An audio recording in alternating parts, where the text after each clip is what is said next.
नमस्कार। आराध्य तागड़े चैनल में आपका स्वागत है। मैं अनुराग तागड़े और सबसे खुशी की बात आज आपके साथ शेयर करना चाहता हूं कि हमारे बीच में उस्ताद अलाउद्दीन खां अकादमी के निदेशक श्री जयंत भिसे जी हमारे साथ मौजूद है। जयंत जी नमस्कार। आराध्य तागड़े चैनल में आपका स्वागत है।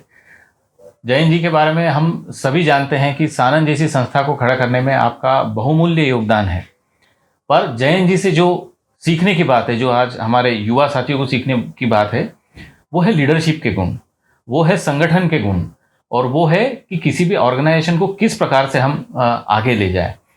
क्योंकि युवा साथी कई बार नई नौकरियों में जाते हैं, खुद का स्टार्टअप करने की बात करते हैं, पर कहीं ना कहीं संगठन क्षमता में कमी हो जाती है, कहीं ना कहीं लीडरशिप में उनमें कमी हो जाती है, कई बार सहजता में कमी हो जाती है, और कई बार ये भी देखने में आता है कि कारपोरेट कल्चर में कहीं ना कहीं हम गुम हो जाते हैं और खुद को कहीं ना कहीं वो युवा गुमा हुआ पाता है।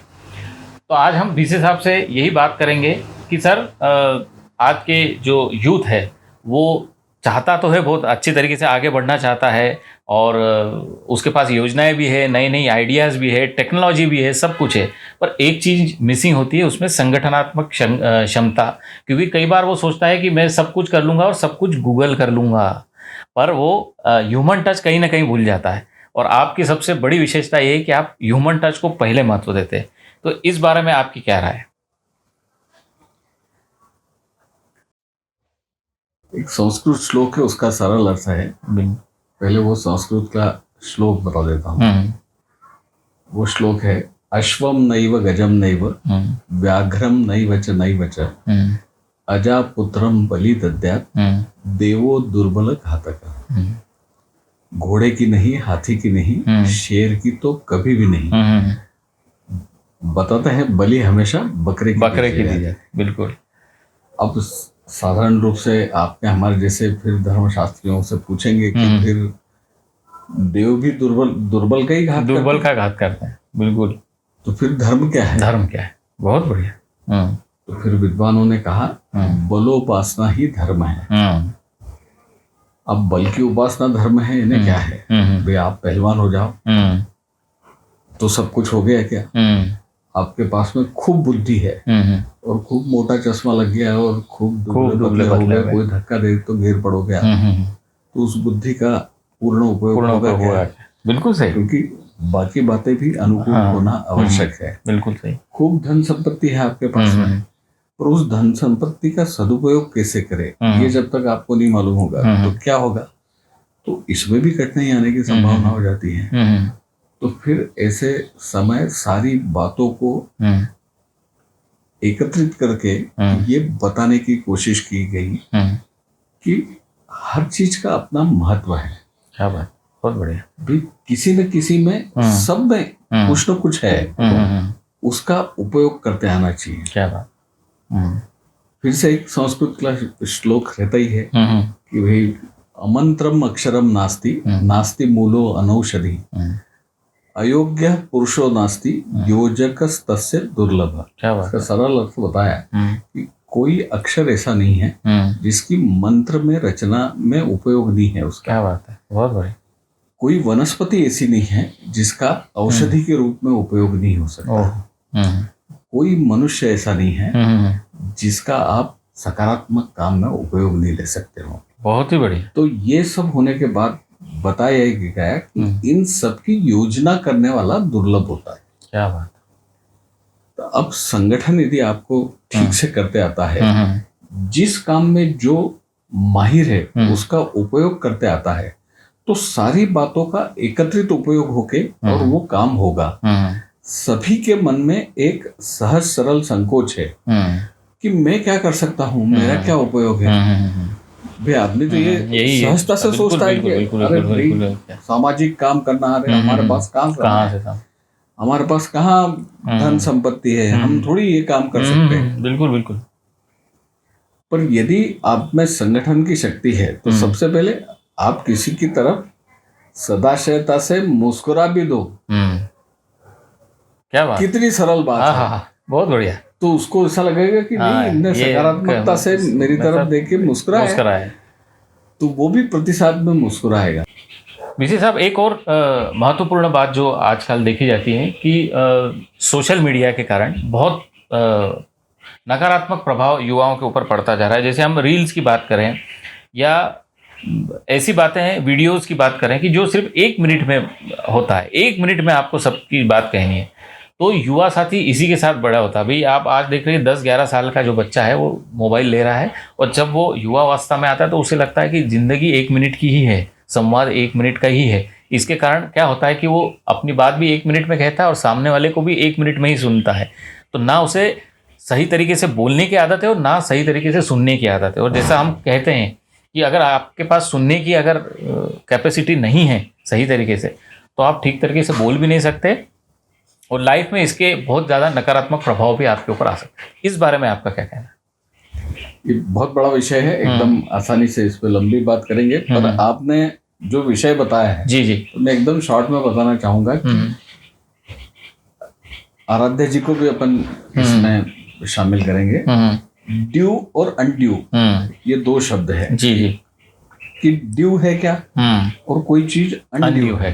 मतलब हम गलत अपेक्षा कर रहे हैं। भी जिस बात के लिए जो ड्यू टाइम है वो उतना लगना ही है। हम सोचेंगे कि हमें आज जल्दी आवश्यकता है, तो रात 12 घंटे की बजाय 10 घंटे की हो जाए या 8 घंटे की हो जाए। बहुत सही। ऐसा संभव है क्या? भी रात को जितना समय सूरज उदय होने में लगना है उतना लगना ही। बिल्कुल। यदि हमने आज महाविद्यालय में एडमिशन ली है तो मैं ज्यादा सक्षम हूँ, मैं ज्यादा विद्वान हूँ, समझदार हूँ, तो मेरी परीक्षा 1 ही महीने में ले लो। ऐसा भी संभव है क्या? ऐसा भी संभव नहीं है। और कोई बोले कि मैं अभी इस वर्ष इतनी ज्यादा पढ़ाई नहीं कर पाया हूँ, तो फिर 12 महीने के बजाय ये 14 या 16 महीने में हो जाए। तो विचार करते समय, सोचते समय हमको खूब बातों के बारे में सोचना पड़ेगा। ये जो फोर्सेस की बात इसके पहले अपन ने की कि कोई भी बात में एक बात कारगर नहीं होती। अर्थशास्त्र का एक नियम है, उसमें कोई भी नियम बताते समय हमने पढ़ते समय हमेशा ये पढ़ा है कि आखिरी में एक पंक्ति लगा देते हैं, वो अन्य बातें समान। बिल्कुल। जब अन्य बातें समान रहे तो ये नियम लागू होगा। तो अन्य बातें समान रहे वाली 90% बात है और 10% वो नियम लागू होता है। क्या बात? क्योंकि अन्य बातें समान रहे, ये तो विषय है ही। हम घर से निकले कहीं जाने के लिए और हमने सोचा कि मैं निकलूंगा और 8 मिनट में पहुंच जाऊंगा, पर रास्ते में यदि तेज बारिश आई है वो आपके हमारे हाथ में। बिल्कुल सही। अन्य बातें समान रहे, ये विषय हमेशा हर बात पे लागू रहेगा। मुझे सुबह 9:30 बजे नाश्ता लगता है और मैं सोचूं कि क्या हुआ, अभी नाश्ता नहीं लगा है क्या? पर आपको दृष्टिकोण बदलना पड़ेगा कि वास्तव में क्या हुआ। आपकी सहयोगी जो भी वाई होगी वो आई नहीं है क्या? आपकी माताजी या श्रीमती की तबीयत ठीक नहीं है क्या? बिल्कुल सही। खूब सारी बातें होगी, खूब सारे कारण होंगे, तो उसके बारे में भी आपको सतत सोचना पड़ेगा निर्णय लेने के पहले कि कोई बात आई है तो उसके पीछे कारण क्या, वो मुद्दाम हुआ है क्या। ये भी आपको खूब बाद में मालूम पड़ेगा कि वो मुद्दाम हुआ है। और मुद्दाम हुआ भी हो तो आपको हमको स्वीकार करने की ताकत होना चाहिए। और इसको स्वीकार इसलिए करना चाहिए कि आपको मालूम पड़ गया कि ये व्यक्ति मेरे साथ ऐसा मुद्दाम करता है। तब अब आप उसमें कंट्रीब्यूट करने के लिए क्या रे, मुझे समझ गया ये।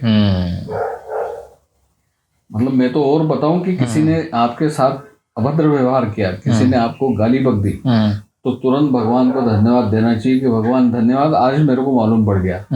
ये बात मेरे को साल भर बाद, 2-5 साल बाद मालूम पड़ कि ये मेरे लिए इस प्रकार से विचार करता है, तो और मेरे इतने साल खत्म हो गए। बिल्कुल सही। तो हर बात का ड्यू अनड्यू ये प्रकृति में भी जुड़ा हुआ है, तो इसको हमेशा हमको स्वीकार करना पड़ेगा।